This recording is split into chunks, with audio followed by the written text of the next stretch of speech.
Well, hi, I'm John Hart. Welcome back to Mr. America Hart. All right, so in the last few weeks, this last month in particular, a lot of you subscribers to my channel, y'all know I've been traveling a little bit, doing a little bit of collaborating. It's some fun things coming up on the channel, so you'll see it coming up in the next couple months.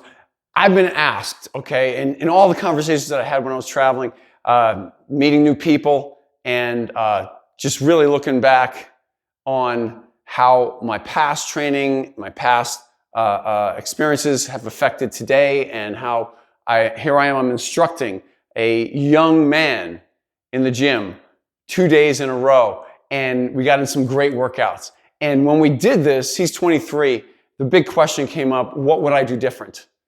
You know, if I could flash back to that age. And that's just it, man. It made me want to do a video about this because the two answers that kept coming up, number one, first and foremost, and I did emphasize this with him, is I would put time limits on how long I would give in order to achieve certain goals. So, meaning I would give a definite, hardcore, you know, if I did not achieve this by this date, then I'm going to move on to something else. And why would I do that? Well, I'm talking about long-term goals now. I'm not talking about, you know, necessarily short-term goals. But if you have some sort of a time frame in mind, a little bit of the pressure is on, self-imposed, of course. But I noticed that with me in particular, and you may be this way too. If you say, well, I'm going to, like, for example, I'll give you one. If you say, well, I'm going to go from the local bodybuilding show level and I want to be in the world championships, natural bodybuilding I was involved in. I want to be in the world championships within 5 years, like this. Okay, well, that right there is giving a hardcore goal. If I don't get it by 5 years, I'm out, like this. And if you stick to it and stick to your word, that self-imposed pressure raises your intensity levels up to such a degree that you'll excel thinking, well, I'm not going to get this chance again because I said I'm going to do this, because I said I'm going to move on. I'm not going to get this chance again. That's it right there. And the two times in my own bodybuilding career that I did do that in particular was as a teenager and then as an early 20s bodybuilding competitor. I had not won a show. I placed very well, but I had not won a show yet. And I was going, as a teenager, I competed in the Teenage Mr. Empire States, took 4th place as a teenager, went on into my 20s. In my early 20s, I competed in some local shows in Southern California. And, you know, it was 2nd place, you know, 3rd place, like this. And it just wasn't satisfying to me. And I realized the amount of time and energy I was putting into this. You know, I was involved in a relationship with somebody at the time. They were even asking me, look, you know, how long, what's the long-term goal here? And I really should have listened at the time and applied it even further than this one show. But I was in the California Gold Cup bodybuilding competition, and I decided to go, well, let me go into the novice category because I had not won a show yet. And at that time, I went ahead and I decided, yeah, I'm going to compete in this show. And if I can't win this as a novice, I was already 23. If I can't win a novice show, then I'm moving on from this. This sport is not for me. And that's the way it was. So I went into the show at 23, and I sure enough went and I won my class, and then I won the overall. That pressure, that self-imposed pressure, knowing that this would have been my last show, if I didn't win, there was only one acceptable outcome. There was no plan B where bodybuilding was concerned in my mind. There we go. Knowing that, I pretty much was ready to step away from it. But I gave my guts, everything I had in that short time period to train for that show. And that, in effect, made it so I came out better than I ever would have otherwise.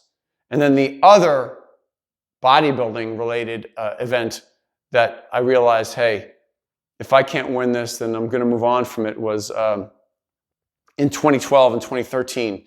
In 2012, I came back into the Mr. America competition for the first time as a natural bodybuilder. You know, there was no way of getting into Mr. America. It had not been drug tested. It was not a drug tested show. But for 3 years, 2011, 2012, and 2013.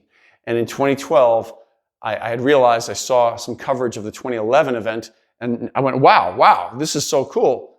And I said to myself, well, I'm going to go into this show. I believe I can do this and win this. And in 2012, I gave as much as I could to winning that show, and I lost it by 1 vote. I won my class, the light heavyweight class, but I lost the overall by 1 stinking vote. I'm joking around about that because the guy who won, he deserved it. Dan White was the winner in 2012. But I pretty much had committed at that point, after not winning it. I always wanted to be Mr. America, and to me, this was a defining moment. And so I committed to giving it everything I had for 1 more shot. And this was it. This was going to be it. Finished. Done. If I can't win this, I'm done. That's it. I'm going to win this or be done. And so there's another time frame that, again, looking back to when I was in my 20s, at 23, if I would have done that with all of my everything, whether it was work-related, bodybuilding-related, if I did do that and committed to continuing to do that, I did it once at 23, and it did keep the door open for me for bodybuilding. But when I think about everything between 23 and then, so think about this. I won the California Gold Cup at 23, the novice division. I won the Mr. America when it was drug tested in 2013, the overall Mr. America, and when the WNBF owned the title under the World Natural Bodybuilding Federation. So that time period, going from 23 to I was 47 when I won that show. 48, I apologize, 48. So we're talking about 23 to 48 is 25 years later. I had achieved what I always wanted to achieve. But within those 25 years, how many times within bodybuilding, it was almost as if I was floundering around quite a few times with my training, not much intensity, without any hardcore goals and limits as far as, okay, I'm going to do this by this or else I'm done. I'm going to do this by this time or else I'm done. And talking to the 23-year-olds when I was back in the Northeast this last month, I told them quite straightforward, I said, make goals, stick with it, and then determine to get those goals. And if not, then move on from it. It's not for you. Move on. Give it everything you got, then move on. Find something else, okay? And give a definite hardcore time period that you're willing to give to it before moving on. But don't flounder around for years and years and years spinning your wheels. So that was the first thing that I would, if I was able to talk to my 23-year-old self, I would reiterate that, dude, you got it right at 23. You won that novice show because you gave yourself a time limit, because you said, I'm either going to do it or I'm out. You should have stuck with that for the next 25 years, well, all the way up until now, today, with everything you did. That would be number 1. And then number 2, I know some of y'all, I don't know how y'all feel about this, but for me personally, when I was 17 years old, coming out of high school, I was graduating early, so I was before 18 years old. And in the United States, you're not considered an adult yet until you're 18. I was living in the state of New York, and I tried to join the Air Force. And in doing that, at the time, I had to let my parents know that I was meeting with a recruiter and all of that. I was underage, and he needed certain paperwork from my mom. So she's an immigrant. And so I went ahead and told them, and man, don't you know, in one afternoon, they talked me out of it, my parents. And they were not a very, pro-military family. I look back at that with regret. And I really do believe if I could do it over again and talk to my 18 or 23-year-old self, I would have told myself, you go, boy, serve your country. You go, get in the military. And today I'm so thankful for the people who protect us. And, it's all from here when I say that, that even if my own sons, either one or both, or even my daughter, anybody, my family, if they wanted to serve, I'd be the first one. I'd be the wind in those sails, supporting them to go. That's it. I have no fear of what could happen, but I believe that it's a worthy thing for a young man or a young woman to do. And yeah.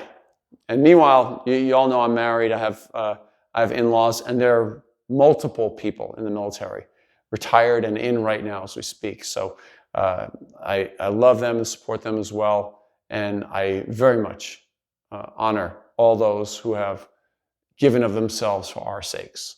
So that aspect, those are the two things that I would change drastically or advise my younger self to consider or take and do differently than what I actually did. So for what it's worth, right? Down below, let me know if there's anything in your bodybuilding arena or in your work life, or maybe even the same thing that I just mentioned with, serving your country. If any of that strikes a chord in you, let me know down below. Love to hear your comments in the comment section. You know I'm in there for at least a day after this video shoots. And then, look, consider, before you leave, consider. I have a training community. It's growing steadily. A nice bunch of guys in there and girls. And we shoot around a whole bunch of topics that are exclusive. I shoot some videos in there that I don't put up on YouTube. And I also give a lot of advice quickly. That's my daily answer. My daily question answer. I answer those questions fast. So consider joining my training community. There's a link down below. I'll post it down below in the video description of this video. And then also, before you leave, off to my left, you're going to see that disc pop up. That is a subscribe button for my channel. Please give that thing a tap. And then down below and off to your left, you're going to see a thumbs up button. Please consider hitting that. It lets the YouTube algorithm know how much you like my videos, and it lights it up. And it also lights me up too. From my heart to you, John Hart. I will see you next time.